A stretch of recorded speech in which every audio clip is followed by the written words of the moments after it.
Challenge है, stage से लेकर आखिरी हर बंदा मेरी बात की तायीद करेगा।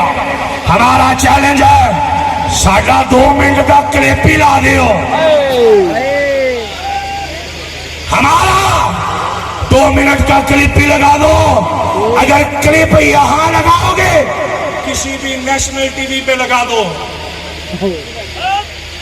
किसी भी नेशनल टीवी पे लगा दो। अच्छा, अगर तुम्हें लगता है कि क्लिप नहीं लगाना तो चलो आ जाओ। लोग पूछते थे ना कि मोहम्मद बिन कासिम कैसा होगा, सवाल करते थे कि मोहम्मद बिन कासिम कैसा होगा। क्लिप नहीं चलाना तो आ जाओ।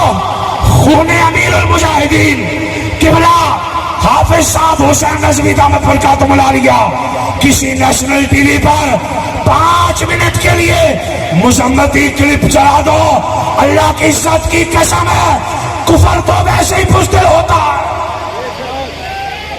कुफर तो वैसे ही बुज़दिल है।